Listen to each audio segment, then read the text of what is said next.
Salut! Alors, bienvenue tout le monde.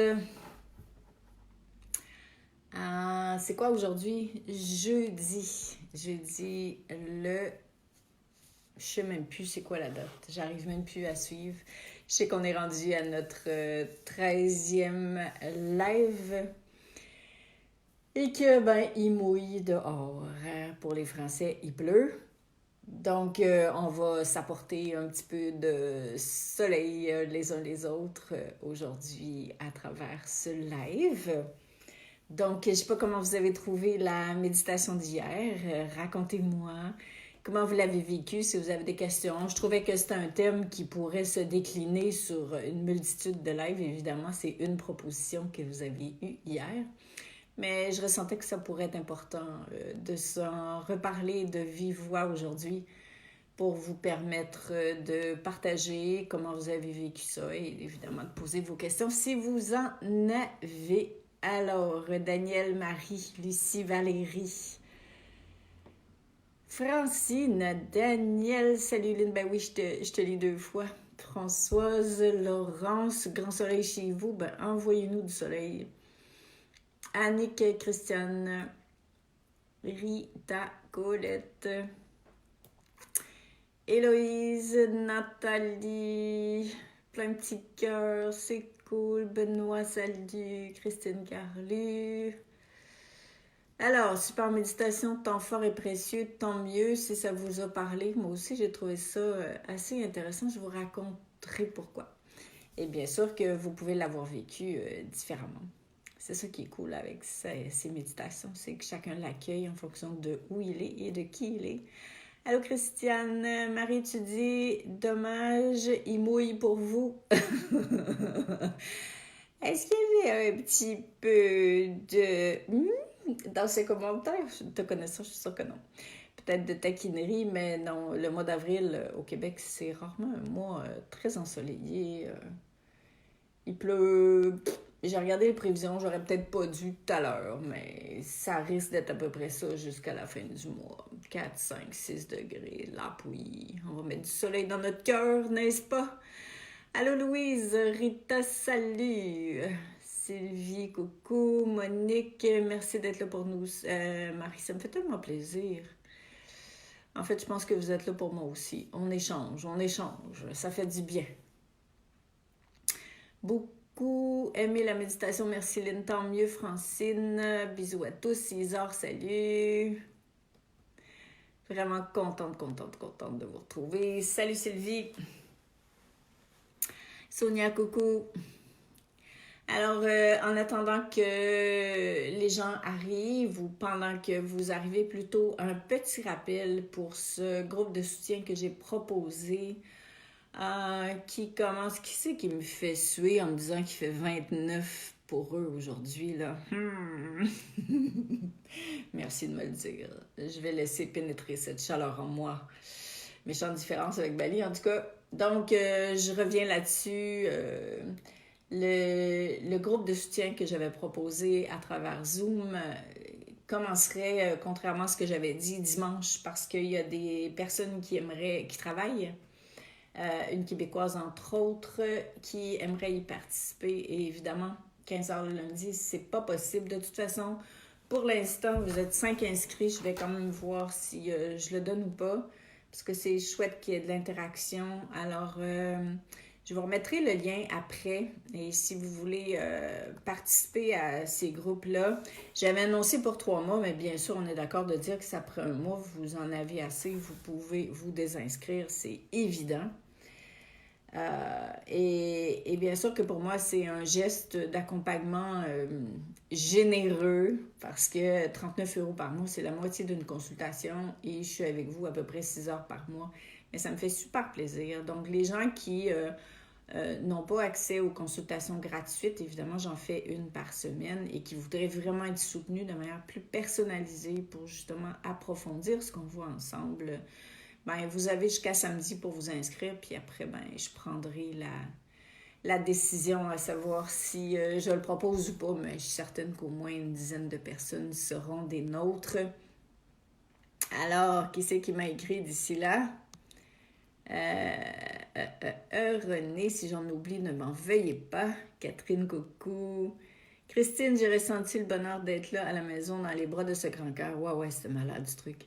Si par méditation, j'aurais juste aimé une musique de fond tout au long. Quoi, t'aimes pas ma voix? Excusez-moi, Dieu, si c'était ça, mais oui. Corinne, salut. Lucie Lompré, coucou. Alors, on commence.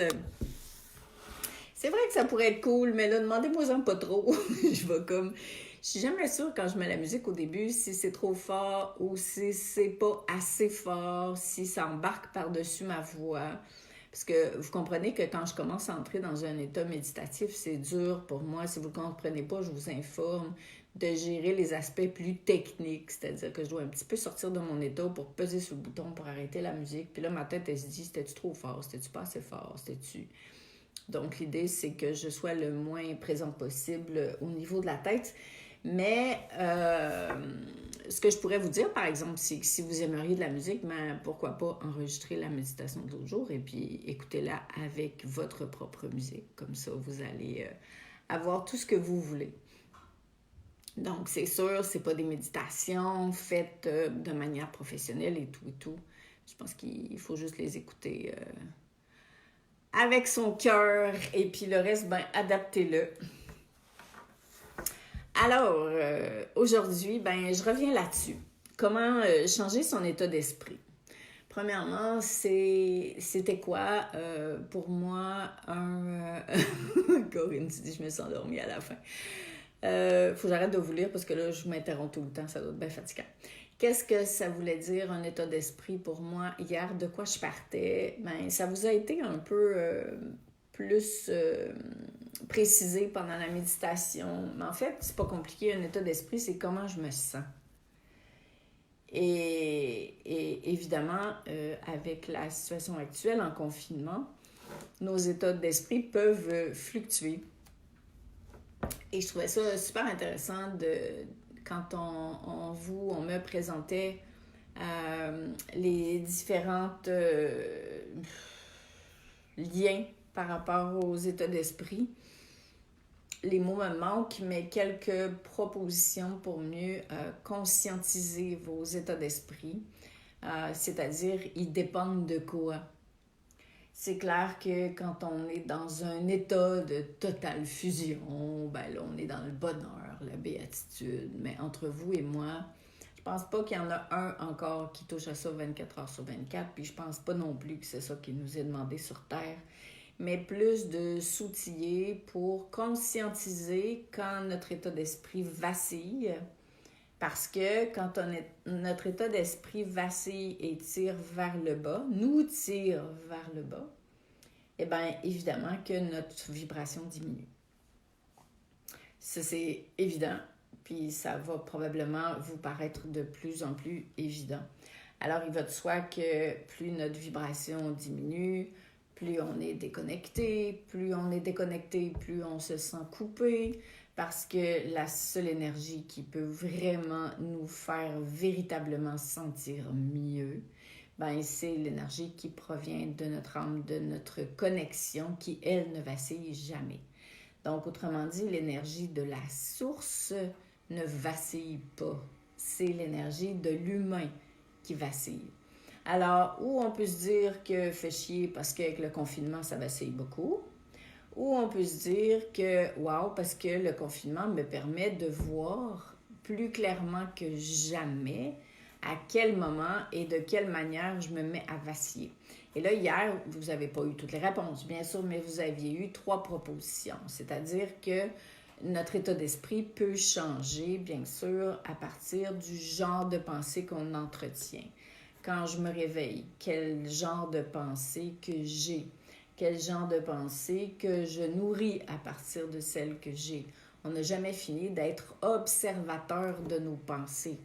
Ben déjà, en se plaçant dans la posture de celui qui regarde ses pensées, on se détache de nos pensées et plus on est observateur, plus on est dans la part de soi qui est dans la conscience et plus notre état d'esprit ben, va pouvoir changer rapidement parce que je ne suis plus ça. Et c'est beaucoup ça qui se passe dans notre monde avant de commencer à vivre en conscience. C'est que lorsque j'ai des pensées qui m'aspirent vers le bas, qui foutent en l'air mon état d'esprit, ben je m'associe à mon état d'esprit. Tout à coup, je deviens. Mon état d'esprit prend tout à coup toute la place à l'intérieur de moi et je peux me laisser happer par cet état d'esprit qui a été influencé, par exemple, par 1, 2, 3, 4 pensées. Alors, c'est intéressant de voir que, ah ouais, d'accord, c'est ce type de pensées-là qui viennent saboter mon état d'esprit. Peut-être que j'en avais jamais pris conscience. Peut-être que j'avais jamais pris conscience que le fait de me retrouver face à moi-même sans être occupée à prendre soin des autres, sans être étourdie, sans me retrouver dans un rythme de vie qui est très, très rapide, j'avais jamais autant pris conscience à quel point mes propres pensées peuvent me tirer par le bas et saboter mon état d'esprit. Donc là, ben, ce que je peux faire, si je veux, c'est devenir témoin de ça, puis faire comme, ah ouais, hein, quand je suis tout seul face à moi-même, quand je me retrouve face à mes peurs, parce que des peurs, c'est des pensées, quand je me retrouve face à aucune projection future rassurante parce que mon mental essaie de se rassurer parce que mon ego a horreur de l'inconnu.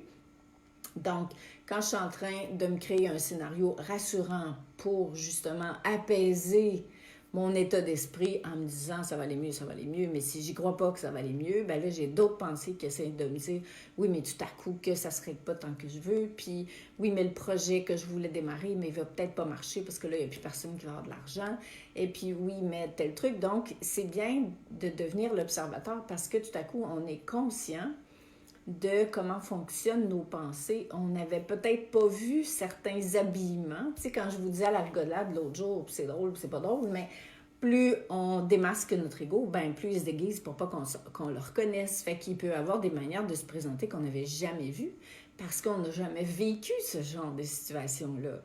Puis là, tout à coup, on fait comme « Ah, ouais, hein, c'est comme... » Et là, de grâce, ayez un peu d'humour. Ça change l'état d'esprit tellement rapidement. Ça n'a pas été mentionné hier dans la méditation, mais c'est fou comment est-ce que l'humour change un état d'esprit parce que quand on s'observe en train de se prendre au sérieux et puis qu'on se regarde avec bienveillance et amour, puis tout à coup on se met à se foutre de notre gueule gentiment, ben on dirait que ça se désagrège parce que l'ego, le mental, a moins d'impact sur nous quand on se met à rire parce que le rire, ce type de rire-là, ce type d'humour-là qui est plein d'amour, ben le mental ne peut pas négocier avec ça. Donc, c'est comme s'ils fond devant l'humour. Puis là, ben, il y a de moins en moins de puissance à l'intérieur de nous. Donc, moi, j'adore ça. Et même si vous êtes tout seul, comme moi, ben, comme ça fait un bout que je vis tout seul, j'ai l'habitude de me foutre tout seul de ma gueule.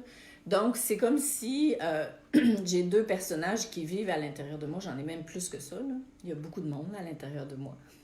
Si vous ne le saviez pas, vous le savez. Et donc, quand je vois, par exemple, que mes pensées prennent beaucoup, beaucoup de place, puis qu'elles se mettent à m'assaillir, puis que mon état d'esprit baisse, fout ma journée, mon avant-midi, mon heure en l'air, puis que ça me mène dans des états désagréables, ben je vais prendre l'autre partie de moi qui est la part consciente, puis je la fais parler pour qu'elle rassure l'autre. Et même que j'utilise l'humour justement pour faire « Bon, OK, on se calme, là. Hein? Ça, c'est des scénarios que tu es en train de t'inventer parce que tu es incapable de vivre avec l'inconnu. C'est bon, je te comprends, je te vois, je le sais que tu fais de ton mieux, mais arrête d'aller par là. De toute façon, tu sais bien que tous les scénarios que tu inventes, ils vont jamais marcher. Regarde, j'ai 59 ans, ça n'a jamais marché jusqu'à présent. » Et souvent, je fonctionne comme ça. Puis ça prend juste 1-2 minutes. Je ne vous dis pas que ça marche tout le temps, mais généralement, l'humour, c'est absolument fantastique pour changer son état d'esprit. Mais si on n'a pas appris à être observateur de ses pensées, on ne peut pas utiliser une stratégie parce qu'on se laisse complètement happer. Et là, ben, on dit qu'aujourd'hui, c'est une journée de marde parce que mon état d'esprit est yark, mais tout ce temps-là, c'est que je ne sais pas que j'ai la possibilité de changer cet état d'esprit-là. Mais pour le changer, il faut que j'ai vu qu'est-ce qui l'a réveillé. Et je trouve que la période de confinement est une période extraordinaire pour s'observer de plus en plus, pour être de plus en plus témoin de comment ça marche à l'intérieur de moi, toutes ces parts de moi-là. Qui sont-elles? Comment fonctionnent-elles? Et ça, on n'a jamais fini d'apprendre et c'est merveilleux.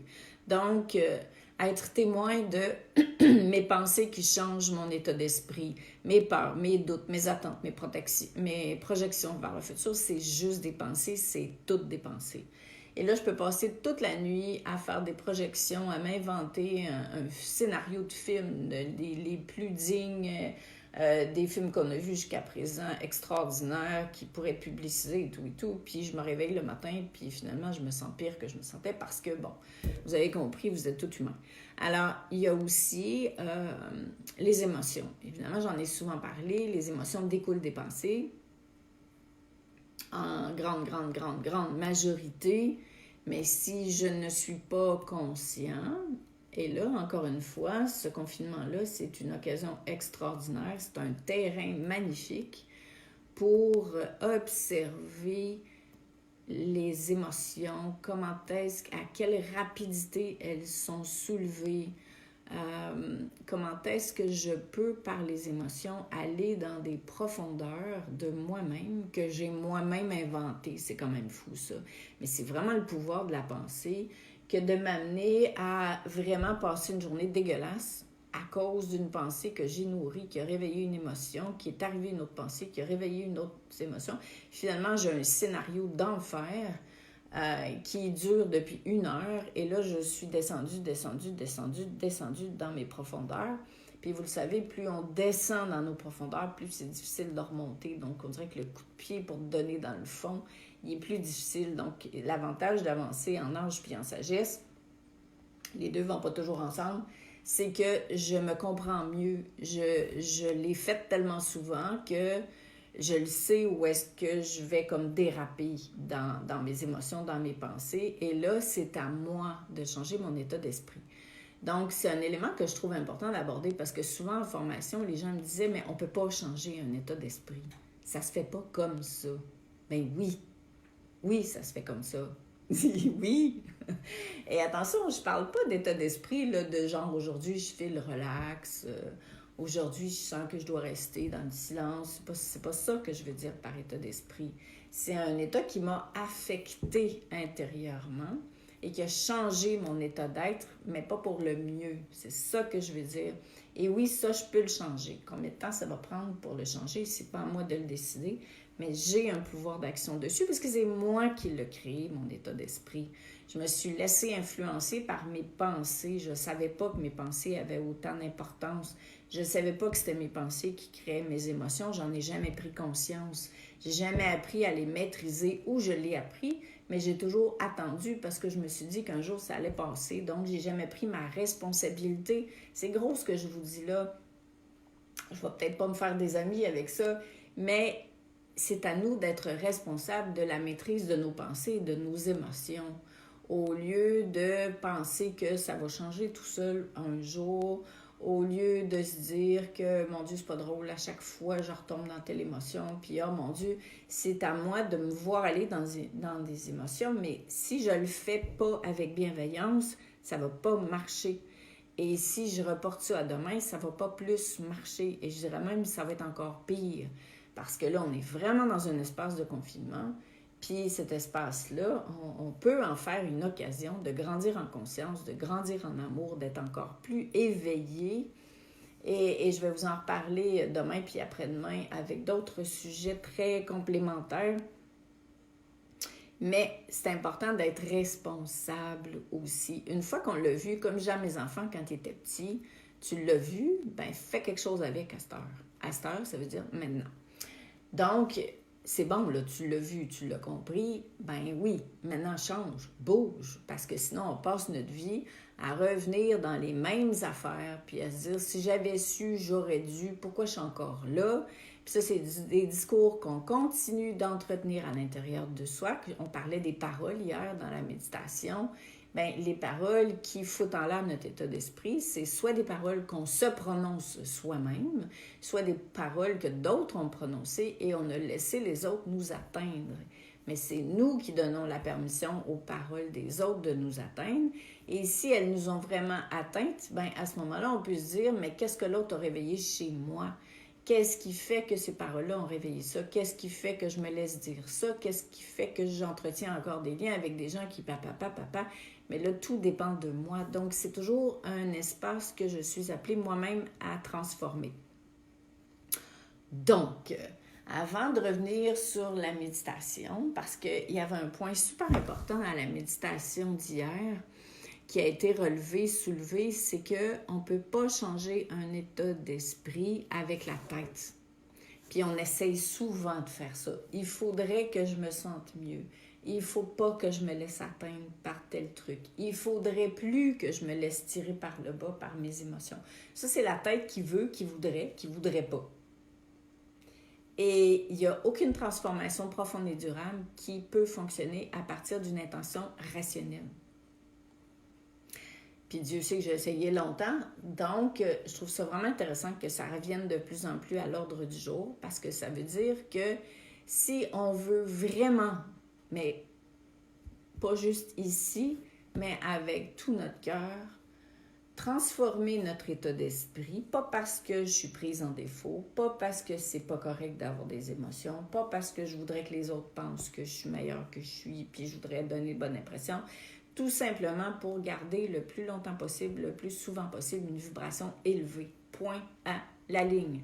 Parce que plus ma vibration est élevée, plus je suis connectée avec l'amour divin, plus je suis connectée à mon inspiration, plus je suis connectée à la joie d'être, et plus ma vibration est élevée, plus je dégage une vibration élevée. Donc, plus je contribue à donner l'exemple, à teinter l'environnement qui m'entoure d'une belle énergie et justement à faciliter l'émergence du nouveau monde, puis ça, je vais vous en parler plus dans les jours à venir.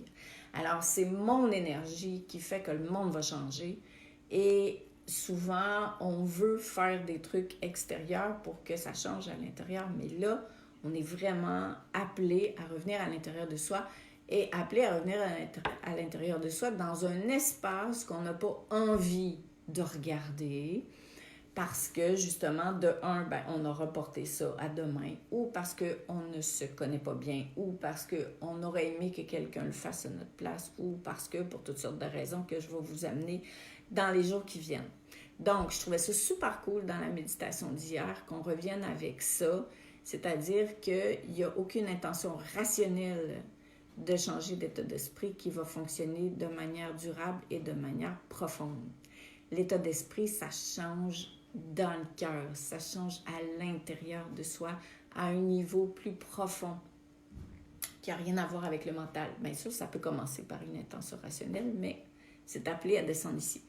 Donc, avant de revenir sur la méditation, je vais revenir sur vos commentaires.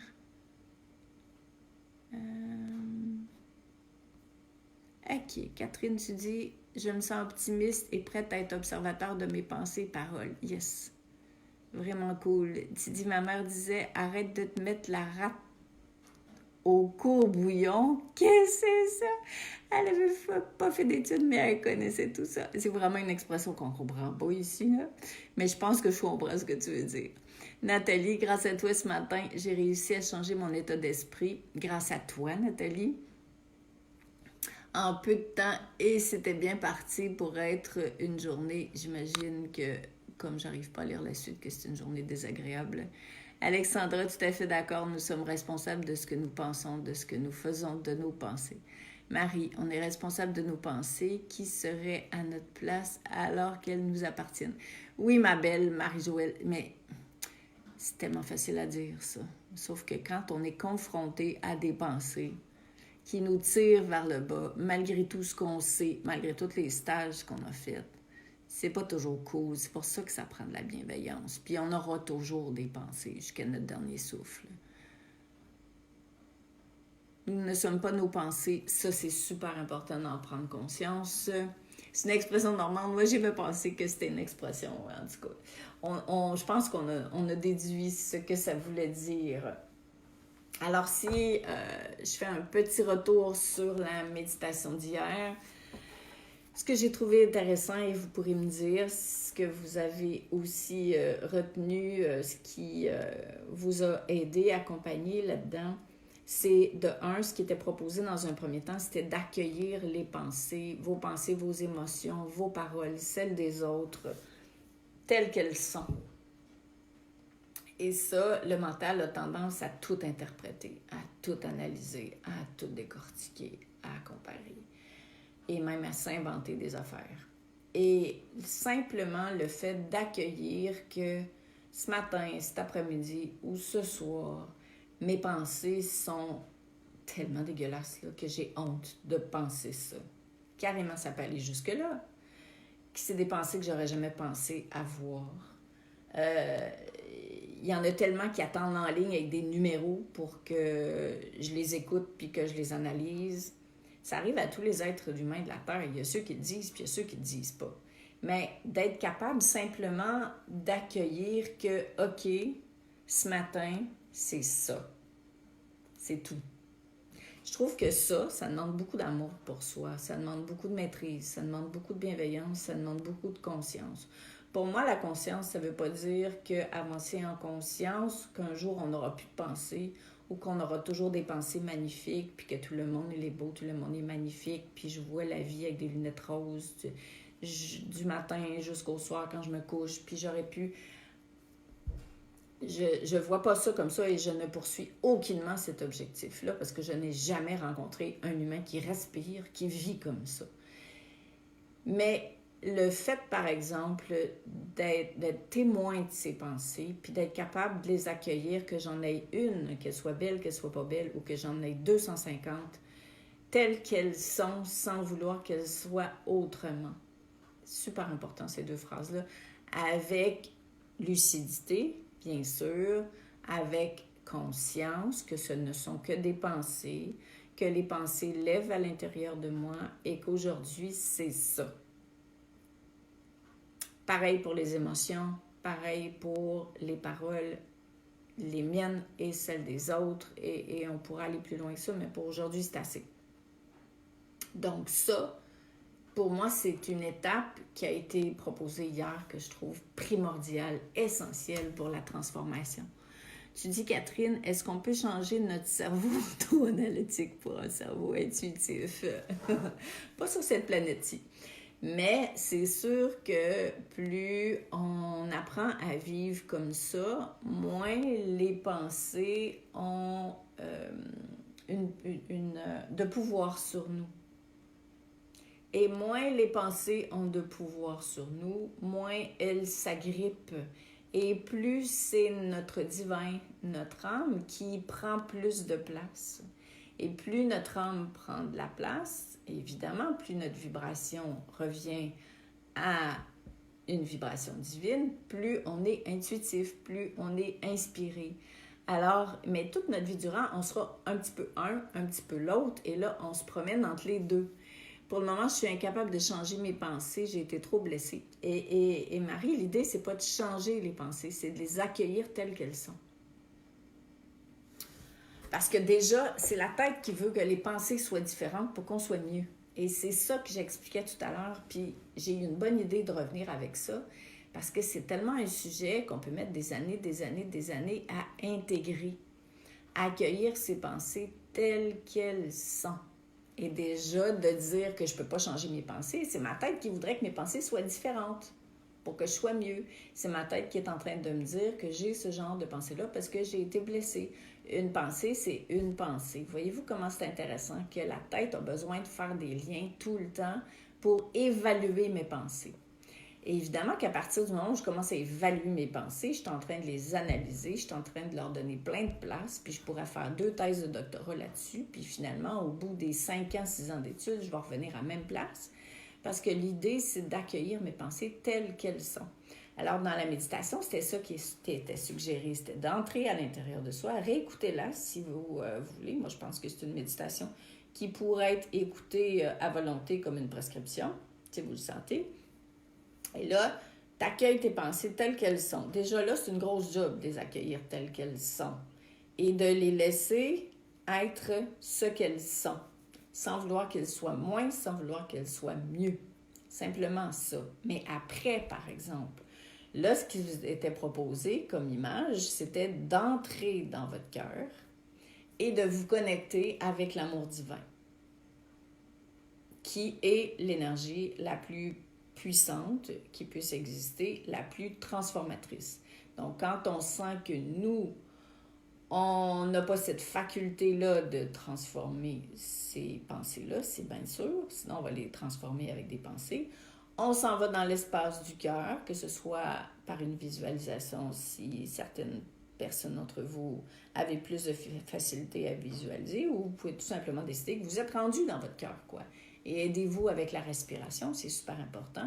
Connectez-vous avec l'amour divin. Il y a plusieurs façons que j'ai proposées jusqu'à présent.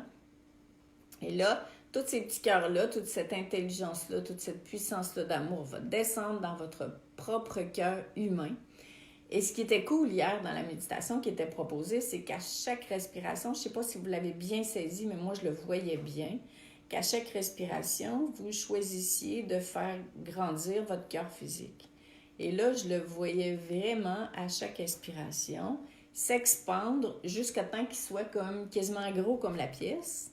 Et ce qui se passe, c'est que quand vous décidez, et tout marche par intention, hein, c'est pas une méthode particulière, quand vous décidez de respirer comme ça, en énergie, l'amour, votre cœur, l'énergie à partir de laquelle tout peut se transformer, prend beaucoup plus de place que votre humain. Et avec les deux petits bras qui poussaient chaque côté du gros cœur, ça c'était full mignon, mais là, ce qu'on vous proposait, c'est d'envelopper votre humain là-dedans pour justement que l'amour que vous avez vous-même déclenché, donc, ce que je remarque qu'on est en train de vous montrer à travers les méditations, et ce qu'il souhaite tellement, ces présences de lumière en haut, c'est qu'on devienne de plus en plus autonome. Plutôt que de prier pour se sentir mieux, c'est de faire tout ce qu'il faut pour réveiller cette faculté-là à l'intérieur de toi parce que tu es divin. Alors, je sais pas pourquoi je dis c'est comme, c'est une expression que j'ai souvent, mais c'est pas comme, c'est ça. Le divin souhaite qu'on divinise notre humain. Et c'est pour ça que j'utilise beaucoup le mot humainement divin puis divinement humain. Et justement, quand on se connecte après l'amour divin puis qu'on enveloppe soi-même avec l'amour qui a la fréquence la plus élevée, notre humain qui pour l'instant a des pensées qui l'alourdissent, qui pour l'instant a un état d'esprit qui est lourd, on est en train de s'auto-diviniser soi-même. Donc, on n'est pas fermé au divin. On ne dit pas « Ah, puis de la merde de la spiritualité, je me débrouille tout seul », mais c'est que les deux recommencent à se reconnecter. Je me reconnecte par moi-même, en moi-même, au divin. Et là, je fais appel à l'énergie qui est à l'intérieur de moi, parce que je l'ai fait descendre, pour pouvoir m'envelopper, pour que mon état d'esprit s'apaise. Et tout à l'heure, c'est Marie, je pense, qui parlait des blessures et tout. Plus on va s'envelopper d'amour, pas avec la tête, mais du vrai amour, plus on va y croire, plus on va le choisir avec toutes nos cellules, plus ça va se transformer un jour à la fois, une cellule à la fois. Donc, je reviens avec vos commentaires. Alors. Ok, je t'ai rendu ici. Valérie, la méthode Ho'oponopono, j'annule quand tu vois une pensée. Oui, certaines personnes apprécient beaucoup cette méthode-là. N'oubliez pas que les méthodes, sans être bonnes ou mauvaises, évoluent aussi avec l'humanité, la fréquence. Lucie, accueillir mes pensées, mes émotions, tout à fait. J'ai fait encore ce matin, j'ai été dans un état hyper profond de calme, merveilleux. Lucie Parisien, les pensées, mais quand nos pensées nous mènent à des actions que nous ne sommes pas fiers, se rappeler qu'on est sur Terre pour expérimenter et mettre en pratique tout ce qu'on voit ensemble avec amour, bienveillance.